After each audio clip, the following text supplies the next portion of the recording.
Hello, welcome है। Last lecture इस fluid mechanics वाले चैप्टर में। लास्ट लेक्चर हम लोग सीख रहे थे बर्नौलीज थ्योरम और उसका एप्लीकेशन की अलग अलग कंडीशन में यूज कैसे करेंगे। उसी बर्नौलीज थ्योरम का एक लास्ट एप्लीकेशन जो हम लोग पढ़ना है विच वेलोसिटी ऑफ एफ्लक्स।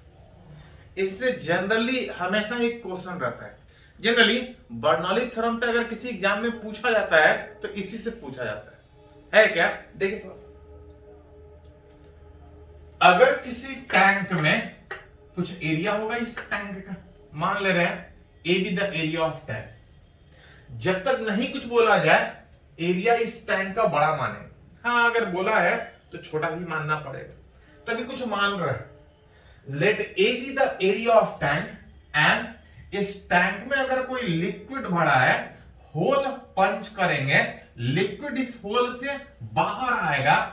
मान रहे हैं इस होल का साइज ए नॉट है। जब होल पंच करेंगे लिक्विड कुछ वेलोसिटी से बाहर आएगा एंड जिस वेलोसिटी से लिक्विड बाहर आएगा that velocity is called as velocity of efflux, जो हमसे पूछा जाता है कि कितना उसका वैल्यू। जब तक नहीं कुछ बोला जाए होल बहुत छोटा मानेंगे, टैंक बहुत बड़ा मानेंगे। लेकिन अभी थोड़ा सिंपल मानने में मान के ये चल रहा है कि टैंक का एरिया कुछ है, होल का भी एरिया है and v naught be velocity of efflux जिससे लिक्विड उस होल से बाहर आ रहा है। जब तक नहीं कुछ बोला जाए एरिया इस होल का नेग्लिजिबल मानेंगे।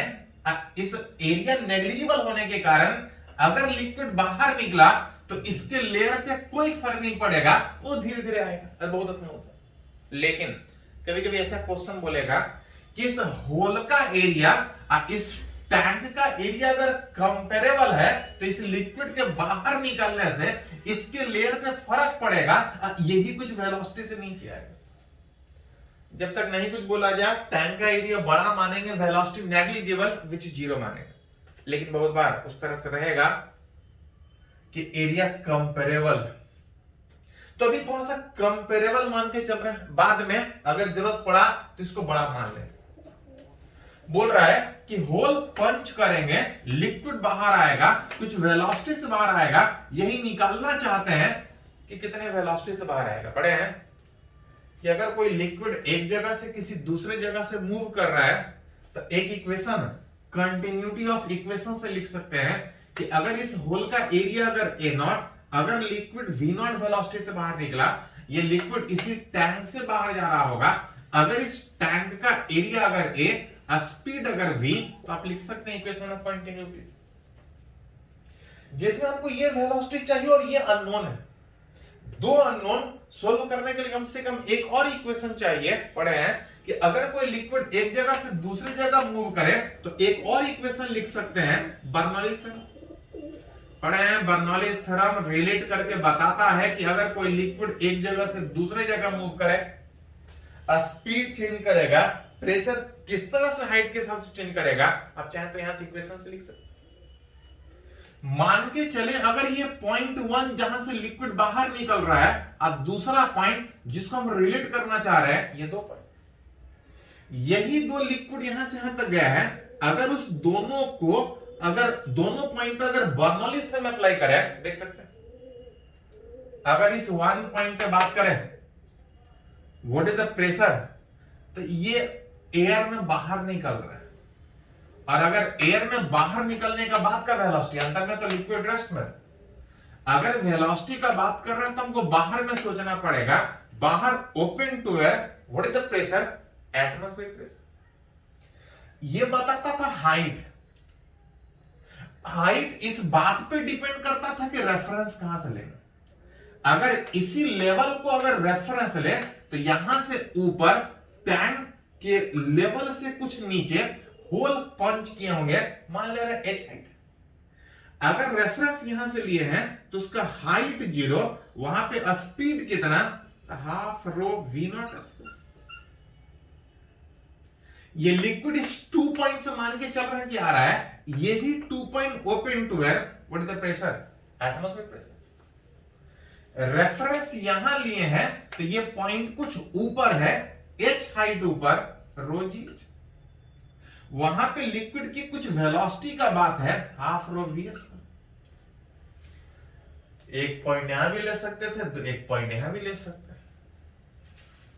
पी नॉट हट जाएगा, थोड़ा सा अरेंज करें तो रो भी हट जाएगा, और जो बच रहा है देख सकते हैं V naught square by 2 is equal to, उधर आ रहा था, अगर 2 एलसीएम ले ले, अगर 2 एलसीएम ले ले रो को हटा के, तो यहां जाएगा 2GH प्लस VS,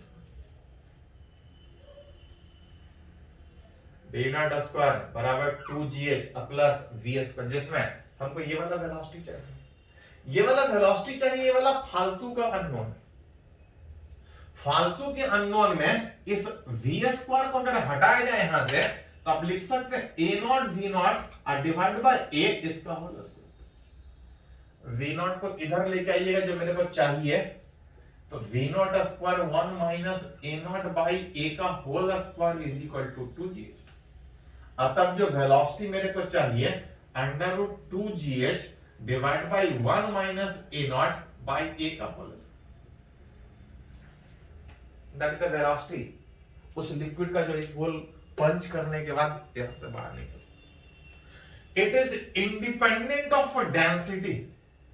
कौन सा लिक्विड टैंक में भरा उससे कोई फर्क नहीं पड़ेगा, कोई भी लिक्विड भरिएगा सेम ही वेलोसिटी से बाहर निकलेगा। हाँ, इस बात पे डिपेंड करेगा कि उस टैंक का एरिया कितना और उस होल का एरिया कितना।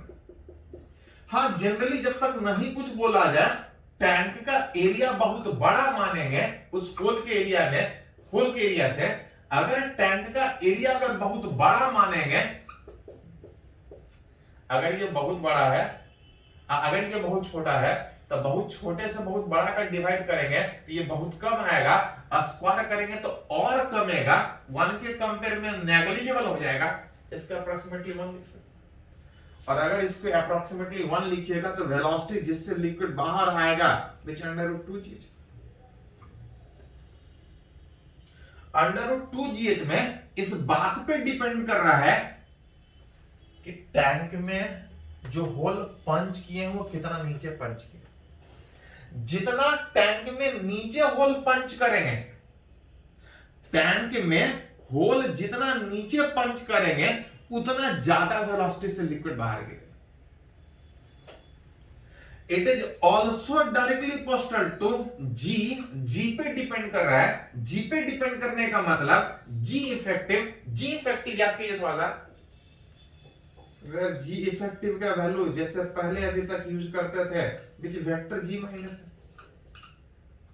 अगर ये रेस्ट में है एक्सेलरेशन 0 तो जी पे डिपेंड करे। लेकिन अगर पूरा सिस्टम ऊपर या नीचे अगर एक्सेलरेट करे, एक्सेलरेशन हो, तो जी के जगह जी प्लस ए ऊपर जा रहा होगा, तब जी माइनस ए नीचे जा रहा होगा, तब मतलब उस जी पे भी डिपेंड करेगा। जी पे डिपेंड करने का मतलब कि पूरा का पूरा फ्रेम अगर ऊपर एक्सेलरेट करे या नीचे एक्सेलरेट करे, तो जिस वेलोसिटी से लिक्विड बाहर आ रहा है उस पे भी फर्क पड़ेगा।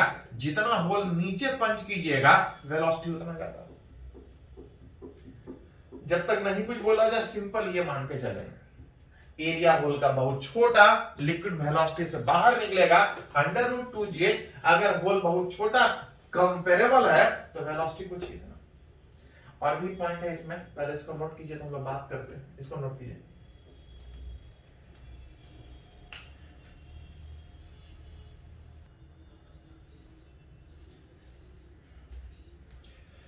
तो हम लोग बात कर रहे हैं वेलोसिटी ऑफ एफ्लक्स का, कि अगर किसी टैंक में अगर कोई होल पंच करे, लिक्विड बाहर आ रहा था, कुछ वेलोसिटी से बाहर आ रहा था, डिपेंड कर रहा था कि होल कितना बड़ा पंच किया जा रहा है। जब तक नहीं कुछ बोला जाए होल का साइज नेग्लिजिबल माने, और अगर होल का साइज नेग्लिजिबल मान रहे थे तो जो वेलोसिटी था अंडर रूट 2GH, जहां पे जो ये h था इस बात पे डिपेंड कर रहा था कि उस टैंक के फ्री सरफेस से कितना नीचे होल पंच कर रहा है।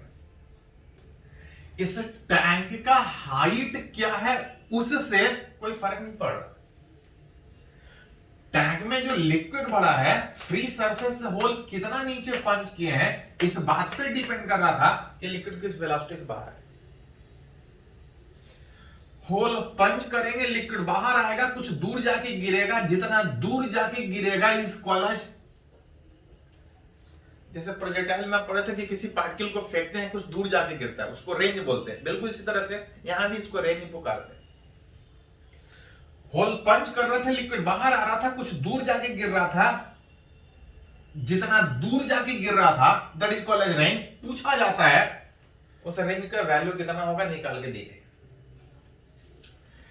पार्टिकल यहां से गिरने के बाद एयर में फ्री फॉल की तरह से आ रहा है।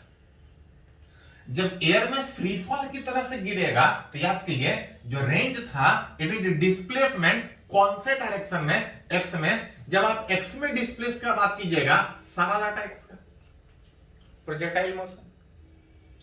जब पार्टिकल एयर में फॉल करता है वर्टिकल एक्सेलरेशन जीरो होने, वर्टिकल एक्सेलरेशन था, हॉरिजॉन्टल एक्सेलरेशन जीरो होने का मतलब ये जो रेंज आएगा ux into t।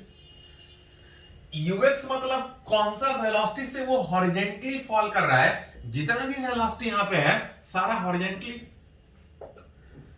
और टाइम का मतलब जितने देर एयर में रहा उतना ही दूर आगे जाके गिरा, जितना देर एयर में रहा उतना देर तक, that is time of flight. याद कीजिए जब पार्टिकल को आप हॉरिजॉन्टली फेंकते हैं तो वर्टिकल में फ्री फॉल की तरह से बिहेव करता है। होल से जो लिक्विड बाहर निकल रहा है हॉरिजॉन्टली बाहर निकल रहा है, वर्टिकल में फ्री फॉल की तरह से बिहेव करने के कारण वर्टिकल में जो टाइम लगेगा गिरने में कितना, √2h। h का मतलब इससे नीचे जितना लिक्विड गिर रहा है h minus h divide by. यहां से देख सकते हैं g वाला फैक्टर कैंसिल आउट हो जाएगा और जो रेंज बच रहा है 2√h minus h। It is independent of G के इंडिपेंडेंट है। जी के इंडिपेंडेंट का मतलब पूरा सिस्टम ऊपर एक्सेलरेट करे नीचे एक्सेलरेट करे। देख रहे थे कि वेलोसिटी उस पर डिपेंड कर रहा था, लेकिन जो रेंज है इट इज इंडिपेंडेंट ऑफ जी। मतलब ऊपर एक्सेलरेट करे नीचे एक्सेलरेट करे, रेस्ट में रख के जितना दूर गिर रहा है, अगर पूरे सिस्टम को ऊपर एक्सेलरेट कीजिएगा या नीचे एक्सेलरेट कीजिएगा, जितना हॉरिजॉन्टल डिस्टेंस फॉल कर रहा था पहले अभी भी उतना ही करेगा। आईआईटी 2014 में इस पे पूरा एडवांस में कॉलम मैचिंग 8-6 नंबर का क्वेश्चन भी था कि रेंज कितना होगा, ऊपर एक्सेलरेट करेगा तो रेंज बढ़ जाएगा, नीचे एक्सेलरेट करेगा रेंज घट जाएगा, क्या होगा, उससे रिलेटेड क्वेश्चन सारे किसमें रेंज सेम है।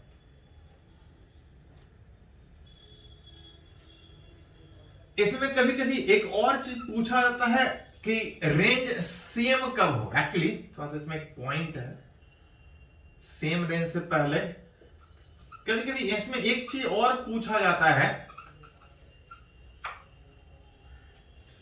कि होल पंच कर रहे थे लिक्विड दूर जाके गिर रहा था। कभी कभी ये पूछा जाता है कि कहां पे होल पंच करे कि लिक्विड सबसे ज्यादा दूर जाके गिरे।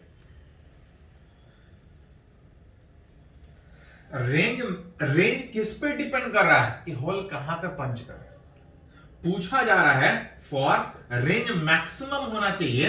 रेंज मैक्सिमम तब होगा जिस पे डिपेंड कर रहा है, रेंज किस पे डिपेंड कर रहा है, इस h माइनस hs पर। उस टैंक में होल कहां पे पंच करें कि रेंज मैक्सिमम। रेंज मैक्सिमम होगा जिस पे डिपेंड कर रहा है, अगर वो मैक्सिमम हुआ तो रेंज भी मैक्सिमम होगा। अगर इसका मैक्सिमम मिनिमम निकालना है तो किसी का भी मैक्सिमम मिनिमम कैसे निकालते हैं, याद कीजिए काइनेमेटिक्स बेसिक मैथ में बहुत पढ़े मैक्सिमम मिनिमम निकालने के लिए कि किसी का भी मैक्सिमम मिनिमम निकालना हो तो उसको एक बार डिफरेंशिएट करते हैं किसके रेस्पेक्ट में, जिस पे डिपेंड करता है। किस पे डिपेंड कर रहा है, होल कहां पंच किए उस स्मॉल h पे। डिफरेंशिएट करके जीरो पुट करते हैं, ये हमको कंडीशन देता है कि कौन से कंडीशन में ये मैक्सिमम होगा। डिफरेंशिएट करेंगे h माइनस h स्क्वायर में, टैंक का जो भी हाइट है वो सेम रहेगा। हाँ, इस फैक्टर ये है कि होल कहां पे पंच कर रहे हैं। h के रेस्पेक्ट में डिफरेंशिएट करेंगे, ये कांस्टेंट h स्क्वायर का डिफरेंशिएशन 0 2h, यहां से h बराबर h/2 का मतलब कि अगर इस टैंक में अगर होल अगर बीचों बीच में अगर पंच करे, अगर टोटल हाइट अगर h है होल अगर इस टैंक में बीचों बीच पंच करें तो जो लिक्विड जाके गिर रहा होगा वो सबसे ज्यादा दूर जाके गिरेगा। कहां पे?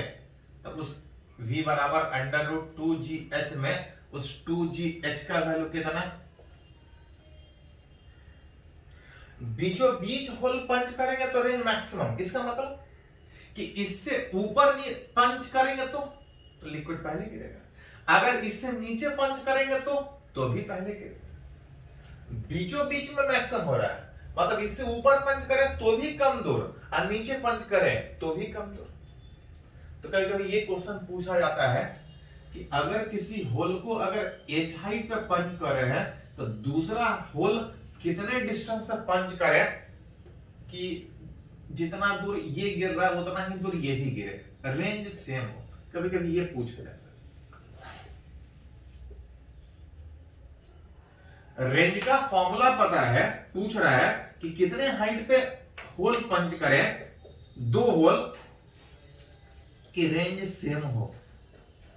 कुछ नहीं, अब y का वैल्यू h माइनस एच, इस y का वैल्यू h माइनस एच डाल के देखिए, जितना रेंज h हाइट पे आएगा उतना ही रेंज y हाइट पे इस h माइनस एच। कहने का मतलब कि अगर इस y का value h minus H that is यहां से अगर बात कीजिएगा, जितना होल फ्री सरफेस से नीचे अगर उतना ही बॉटम से ऊपर अगर होल पंच कीजिएगा तो दोनों केस में रेंज सेम आती है। अब क्या फॉर्मूला सिंपल पर बैठा सकते हैं कि अगर h हाइट पे इतना रेंज तो h का वैल्यू और कितना डाले, उस y का वैल्यू कितना डाले कि फिर से रेंज सेम आएगा। बैठा के देखिए, रेंज आपका सेम है। तो अलग अलग हाइट पे वेलोसिटी अलग अलग होगा, जितना नीचे पंच करेंगे वेलोसिटी उतना ज्यादा, लेकिन रेंज सबसे ज्यादा कहां पे? बीचों बीच।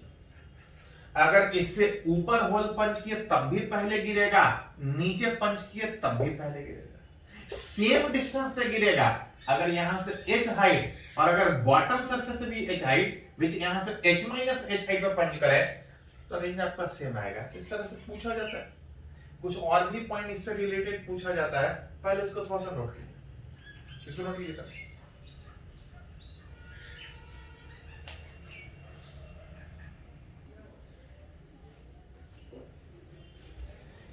तो हम लोग बात कर रहे थे कि अगर किसी टैंक में अगर होल पंच करें तो लिक्विड कितने वेलोसिटी से कितना दूर रेंज मैक्सिमम कब होगा, उसके बारे में। उससे रिलेटेड कुछ और भी पॉइंट पूछा जाता है। जैसे यहां पे एक है कि अगर किसी टैंक में अगर होल पंच करें, लिक्विड बाहर आएगा, बाहर लगातार आने में इस टैंक से लेवल घटेगा। कभी कभी पूछा जाता है उस टैंक को खाली होने में कितना समय लगेगा, time taken to empty the tank. मान के चल रहे हैं इस टैंक में इस होल का कुछ एरिया होगा, इस टैंक में इस होल का कुछ एरिया होगा, इस टैंक का भी कुछ एरिया होगा। अगर लिक्विड बाहर आ रहा है तो इसका लेवल घटेगा, लेवल घटेगा तभी तो खाली होने का बात हो। हाँ, अभी थोड़ा पहले सीखे थे, जब तक नहीं कुछ बोला जाए उसका बात नहीं करेंगे, बोलेगा तो सोचेंगे, लेकिन खाली होने का बात है तो सोचना ही पड़ेगा। जैसे जैसे लिक्विड नीचे आएगा इसका लिक्विड का हाइट घटेगा, और लिक्विड का हाइट घटने का मतलब जिस वेलोसिटी से लिक्विड इस होल से बाहर निकल रहा है वो भी चेंज करेगा। शुरू में ज्यादा हाइट ऑफ लिक्विड रहेगा, लिक्विड ज्यादा वेलोसिटी से गिरेगा, टैंक जल्दी खाली होगा, बाद में टैंक को खाली होने में ज्यादा समय लगेगा।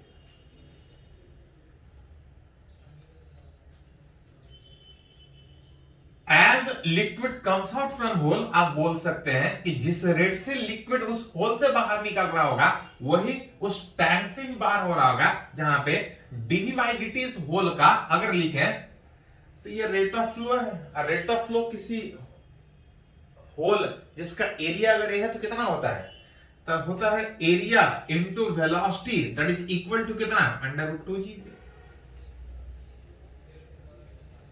और यही लिक्विड टैंक से आ रहा है, अगर टैंक के हाइट के टर्म में, टैंक के एरिया के टर्म में अगर रेट ऑफ फ्लो अगर लिखे तो टैंक का एरिया इनटू टैंक में जो लिक्विड था वो किस वेलोसिटी से नीचे जा रहा है, और जिस वेलोसिटी से नीचे जाएगा अगर इसको लिखना चाहें तो जैसे जैसे लिक्विड नीचे आएगा हाइट चेंज करेगा, हाइट जिस रेट से चेंज कर रहा होगा आप बोल सकते हैं उस लिक्विड का वेलोसिटी।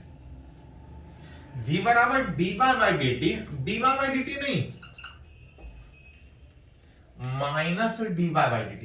तो क्वेश्चन मतलब माइनस क्यों? तो याद कीजिए डिफरेंशिएशन या इंटीग्रेशन में जब आप इक्वेशन लिखते हैं तब प्रॉपर प्लस माइनस, जिसमें बता रहा है कि एज टाइम इंक्रीजेज बाई घट रहा है इसलिए माइनस।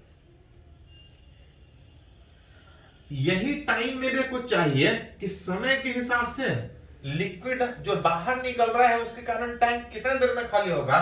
dt बराबर अगर थोड़ा सा अरेंज कीजिएगा तो माइनस ए बाई इधर से नीचे लेके जाइएगा तो ए नॉट, उधर अरेंज कीजिएगा तो dg divide by under root 2g by, जिसमें रूट 2g आप कांस्टेंट बोल सकते हैं और जो वेरिएबल है वो रूट बाई। डिफरेंशिएशन के फॉर्म में है, इंटीग्रेट करना पड़ेगा।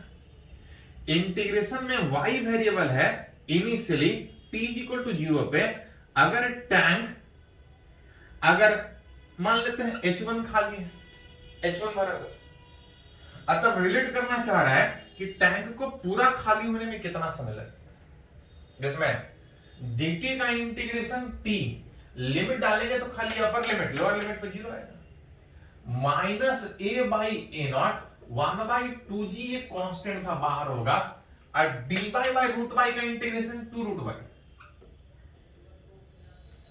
dy बाई रूट बाई का integration which is 2 root by. दो तीन ही इंटीग्रेशन तो हमेशा जरूरत पड़ता है, एक तो x का पावर n, ये तो सिंपल फॉर्म है विच x का power n+1 by n+1, dx by x which ln x, dx by x square which minus 1 by x, x को ऊपर लेके जाइए, dx by root x that equal to 2 root x। ये दो चार ही integration पूरे फेस में जरूरत पड़ता है, एक सिंपल वाला जो एबनॉर्मल में है या तीन, यही तीन जनरली जरूरत पड़ता है। कहां से कहां तक? तो इनिशियली टाइम कुछ खाली होने का बात होगा y is equal to h1, अब फाइनली कुछ खाली पूरा खाली होने का बात होगा t इज इक्वल टू, अगर माइनस को अगर अंदर करें तो a बाई ए नॉट 2 में रूट 2 कैंसिल होने के बाद ये ऊपर आ जाएगा 2g, और माइनस अंदर लीजिएगा तो पहले लोअर लिमिट डाल लीजिए रूट h1, यहां पे थोड़ा सा लिमिट डालने में, t इज इक्वल टू 0 पे y दैट इज टैंक कुछ height, t is equal to h height और t is equal to at any time मान लेते हैं h1 खाली होने का बाद, इस h1 में अगर लिमिट डालें तो ये उल्टा होगा रूट h माइनस h1, कि अगर पहले इतना खाली था पूरा खाली होने में कितना समय लगेगा। अगर इनिशियली अगर मान के चले कि पहले कुछ खाली नहीं था पूरा खाली होने का बात है तो t is equal to a by A not under root 2h by G. अगर पहले से कुछ हाइट का बात है कि यहां से यहां तक जाना है, यहां से यहां तक खाली करना है, तो इससे अगर बोले सीधा सीधा कि शुरुआत से पूरा खाली करना है तो t is equal to a by A not under root 2h by. तो जैसा पूछा जाए उस हिसाब से रिलेट कर सकते हैं, इससे क्वेश्चन आपका पूछता है उस तरह से। कभी कभी कुछ और भी पॉइंट है इस वेलोसिटी ऑफ एफ्लक्स से रिलेटेड, इसको थोड़ा सा नोट कर लीजिए।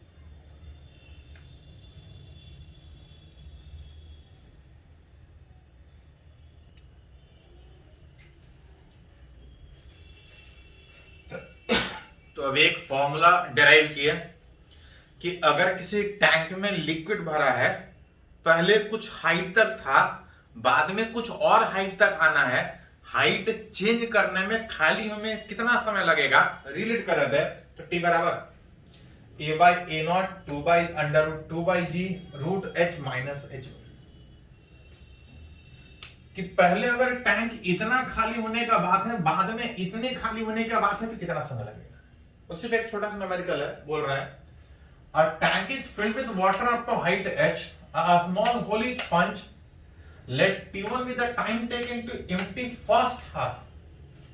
बोल रहा T1 is time to empty first half. First half का मतलब, तो फर्स्ट हाफ का मतलब अगर रिलेट कीजिएगा, फर्स्ट हाफ मतलब पहले अगर h/2 तक खाली होना था,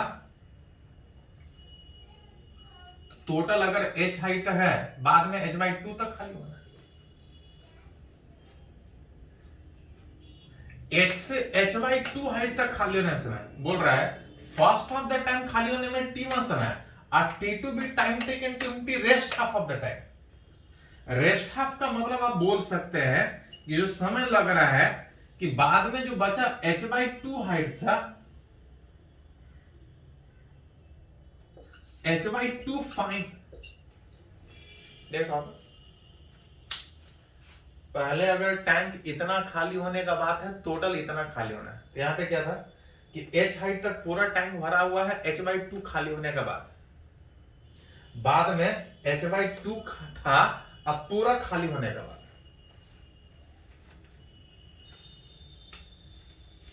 h से h/2 हाइट खाली होने में, और उसके बाद फाइनली h/2 से 0 तक पूरा खाली होने में। अब पूछ रहा दोनों का समय कितना लगेगा, दोनों का टाइम का रेशियो कितना होगा, तो ये वाला फैक्टर कैंसिल आउट होगा, जो बचेगा √h भी कैंसिल होगा, एलसीएम लीजिएगा तो √2 - 1/1, एलसीएम लीजिएगा तो √2 कैंसिल आउट हो जाएगा, जो बचेगा यहाँ पे √2 - 1 डिवाइड बाय 1। √2 का value 1.414 - 1 that is equal to 0.414। इसी में एक और था, पूछा जाता है कि किसी कंटेनर में जो लिक्विड भरा था, होल पंच कर रहा था, लिक्विड बाहर आ रहा था, कुछ वेलोसिटी से बाहर आ रहा था। वेलोसिटी से बाहर आने का मतलब कि जो लिक्विड अंदर में रेस्ट में था, बाहर में मोशन है, तो क्वेश्चन नहीं उठता है। पढ़े न्यूटन्स लॉ में कि कोई पार्टिकल रेस्ट में तो रेस्ट में ही रहेगा, अपने आप मोशन में नहीं आएगा। लिक्विड अंदर में था तो रेस्ट में था, जब बाहर आ रहा है तो कुछ वेलोसिटी से बाहर आ रहा है, मतलब जरूर इसके ऊपर कोई फोर्स लग रहा होगा। अब फ्रॉम न्यूटन थर्ड लॉ, जितना फोर्स इस लिक्विड को बाहर निकालने में ये टैंक लगाएगा, उतना ही फोर्स लिक्विड बाहर आने में इस टैंक पे लगाएगा। टैंक के अंदर लिक्विड रेस्ट में, इस लिक्विड को बाहर निकालने में कुछ फोर्स लग रहा होगा, तभी तो मोमेंटम चेंज करेगा। रेस्ट में था, मोशन में है। जितना फोर्स टैंक इस लिक्विड को बाहर निकालने में लगा रहा होगा, उतना ही फोर्स ये टैंक ये लिक्विड इस टैंक के ऊपर पीछे की ओर लगाएगा। अब वही पूछा जा रहा है, force exerted by liquid comes out from hole on tank. जो लिक्विड इस होल से बाहर निकल रहा है, वो टैंक के ऊपर कितना फोर्स लगा रहा होगा, force exerted by liquid on a tank. बोल सकते हैं जितना फोर्स ये लिक्विड इस टैंक पे लगाएगा, उतना ही फोर्स ये टैंक इस लिक्विड के ऊपर लगाएगा। दोनों में से एक निकाल दीजिए, दोनों निकल जाएगा। लिक्विड जो बाहर निकल रहा है, उसका वेलोसिटी हम रिलेट कर सकते हैं, तो हम उसी पे रिलेट करते हैं कि जो लिक्विड बाहर निकल रहा है, रेस्ट से मोशन में आ रहा होगा, उसका कुछ rate of change of momentum होगा जो लिक्विड होल से बाहर निकल रहा है। Rate of change of momentum is force. जो फोर्स टैंक लिक्विड पे लगाएगा, वही फोर्स लिक्विड टैंक के ऊपर पीछे लगाएगा। Rate of change of momentum में मोमेंटम होता है मास इनटू वेलोसिटी। पहले रेस्ट में था, मोशन में इतना मोमेंटम चेंज रहा, which is v is a speed, जिस वेलोसिटी से बाहर निकल रहा होगा, dm/dt। पढ़े हैं कि लिक्विड को मास से नहीं, लिक्विड को डेंसिटी से रिप्रेजेंट करता है। v इंटू dm/dt में मास को हटा के लिखेगा तो डेंसिटी इंटू वॉल्यूम, ये स्पीड है, ये वॉल्यूम। अगर हर हमेशा सेम लिक्विड अगर बाहर निकल रहा होगा, तो डेंसिटी बाहर बच जाएगा dv/dt।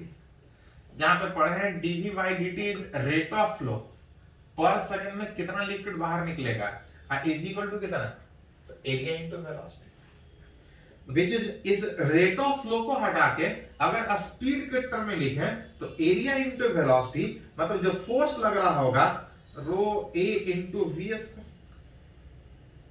किसके ऊपर, तो लिक्विड के ऊपर बोलिए या टैंक के ऊपर बोलिए, सारा एक ही फोर्स। जितना फोर्स टैंक लिक्विड पे लगाएगा उतना ही फोर्स टैंक लिक्विड के ऊपर लगाएगा। रो इज डेंसिटी उस लिक्विड का, ए इज उस होल का एरिया, वी इज स्पीड जिससे बाहर वो निकल रहा है। चलिए एक दो न्यूमेरिकल और बात करते हैं, तो इसको थोड़ा सा नोट कर लीजिए।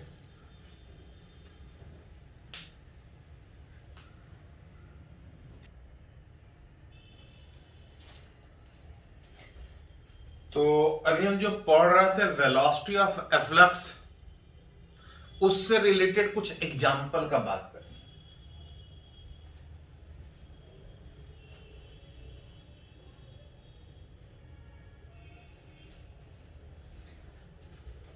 उससे रिलेटेड कुछ एग्जाम्पल का बात करेंगे। जैसे एक एग्जाम्पल है, आईआईटी में पूछा है, देखिए थोड़ा सा बोल रहा है,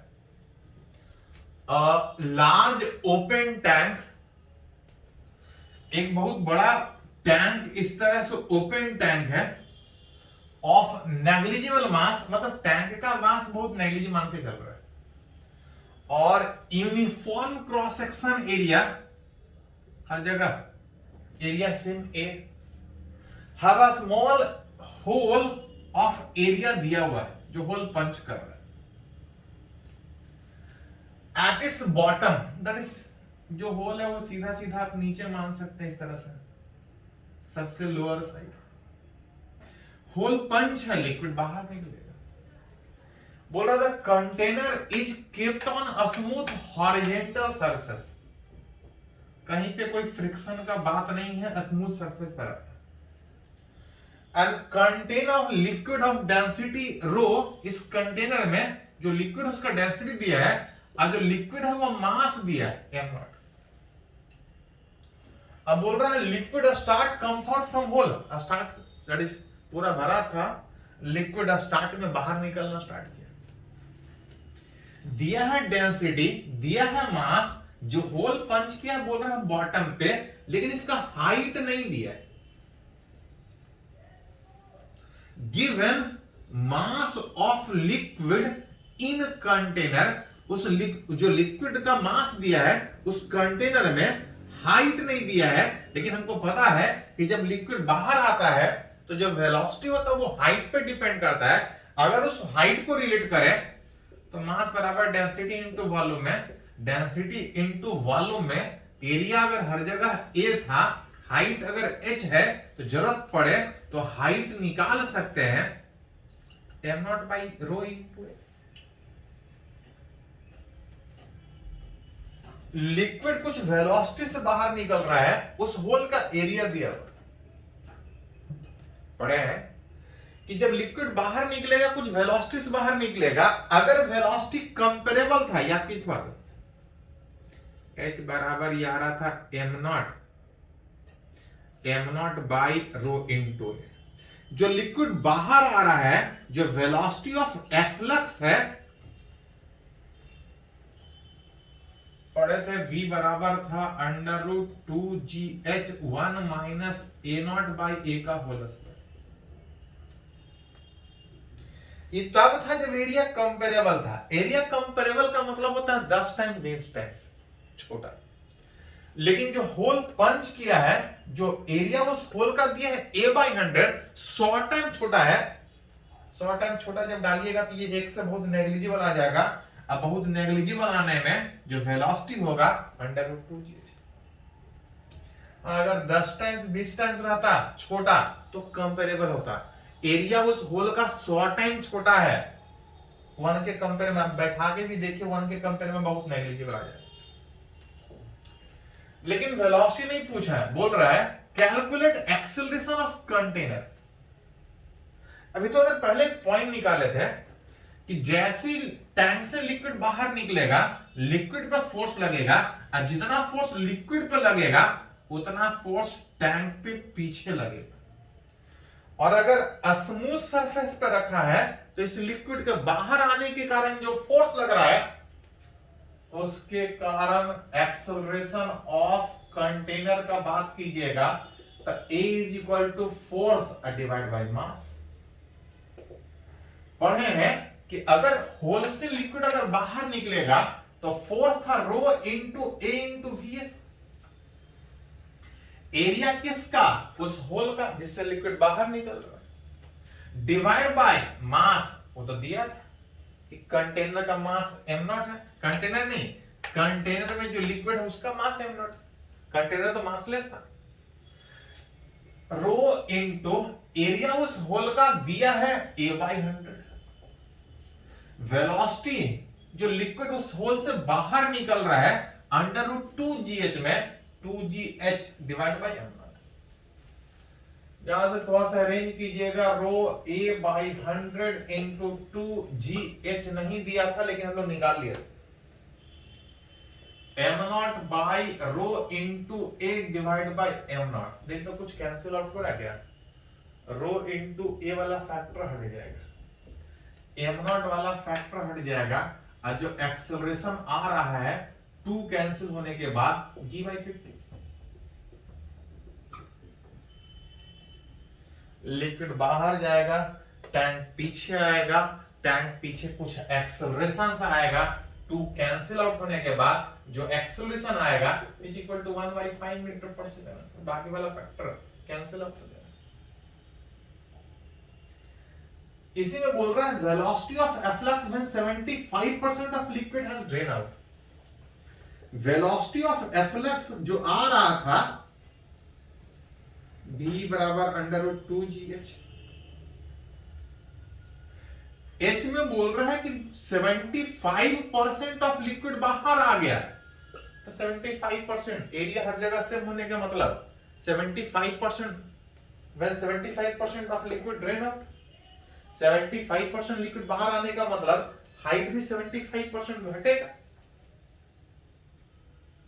75% घटेगा तो बचेगा कितना? 25%।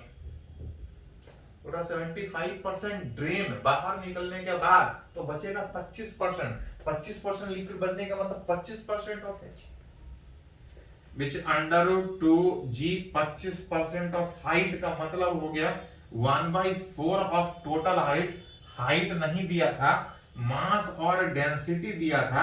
थोड़ा सा अरेंज करके आप लिख सकते हैं which m0g divide by 2 rho a, जो जिसके टर्म में क्वेश्चन दिया आंसर उसी के टर्म में हमको लिखना पड़ेगा। चलिए इसको नोट कर लीजिए, काफी एग्जांपल और इस पे देखते हैं थोड़ा सा।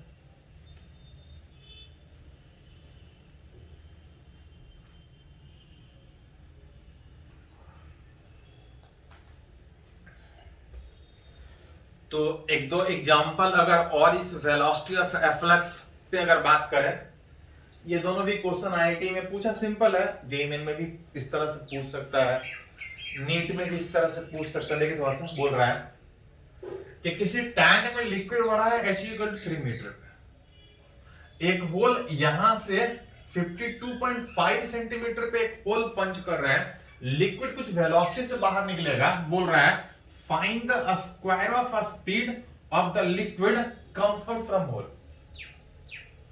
पढ़े हैं कि जो वेलोसिटी उस लिक्विड का होता है √2gh, लेकिन 2 स्क्वायर का बात कीजिएगा तो √2gh। लेकिन ये वेलोसिटी तब था जब होल बहुत छोटा था और टैंक बहुत बड़ा है। बोला है कि टैंक के कंपेयर में जो होल है वो 0.1 टाइम्स है, मतलब 10 टाइम छोटा है। 10 टाइम्स 20 का मतलब कंपेरेबल होल दिया है। जब होल कंपेरेबल था तो वेलोसिटी का जो स्क्वायर था 1 - a0/a का होल है।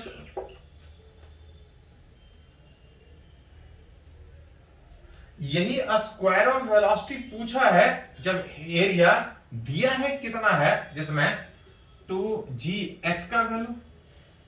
तो याद कीजिए h था फ्री सरफेस से कितना नीचे होल पंच किया, जो डिस्टेंस दिया वो यहां से दिया, लेकिन हमको यहां से चाहिए, दैट इक्वल टू 3 - 52 को घटाइएगा तो 0.525 सेंटीमीटर आएगा, divide by 1 - a0। Area of hole by tank दिया है 0.1, इसका होल स्क्वायर है। तो ऐसे अरेंज करके v नॉट स्क्वायर बराबर 2 इंटू जी का वैल्यू 10 में 3 माइनस 0.525 में अगर अरेंज कीजिएगा तो 5 7 और ये आ जाएगा 4, 2.475 0.1 का होल स्क्वायर दैट इज 0.01, 1 में डिवाइड कीजिएगा 0.9 में, तो ऐसे सोल्व करके अरेंज करके निकाल सकते हैं उस तरह से। एक और क्वेश्चन ये भी आईआईटी में पूछा, सिंपल है, बोल रहा है एक सिरिंज हॉरिजॉन्टली रखा है, इस सिरिंज में अंदर में लिक्विड भरा है, अब पीछे से जब पुश कर रहे हैं इसका डायमीटर दिया है 8 मिलीमीटर, तो लिक्विड इस होल से बाहर निकल रहा है, लिक्विड इस होल से बाहर निकल रहा है, इस डायमीटर का वैल्यू 2 मिलीमीटर, लिक्विड इस होल से बाहर निकल रहा है, कुछ दूर जाके गिरेगा, पूछा जा रहा है in a syringe containing water the diameter of plunger, जिससे आप पुश कर रहे हैं plunger d = 8 millimetre and diameter of nozzle जिससे लिक्विड बाहर निकल रहा है 2 मिलीमीटर, पूछ रहा है find the range of water upstream on the ground. इधर से धक्का दीजिएगा तो यहां से कुछ लिक्विड बाहर निकलेगा, अगर ये वेलोसिटी निकल जाए तो रेंज कितना होगा निकाल सकते हैं। रेंज का मतलब फादर पहले बात किए थे डिस्प्लेसमेंट, हॉरिजॉन्टल में सारा डाटा x में, अगर ये वेलोसिटी निकाल ले, टाइम था √2h/g, कितना नीचे गिर रहा है फ्री फॉल में, हॉरिजॉन्टली गिरेगा तो वर्टिकल में फ्री फॉल।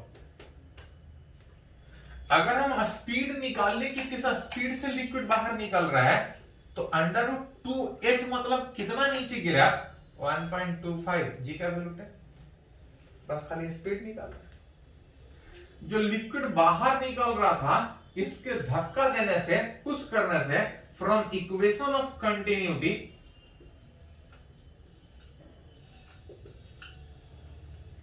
A1 V1 बराबर A2 V2 में इसका डायमीटर दिया है, एरिया होगा 8 मिलीमीटर का स्क्वायर, स्पीड दिया है 0.25, यहां पे जो एरिया दिया है वो डायमीटर में 2 मिलीमीटर का स्क्वायर इनटू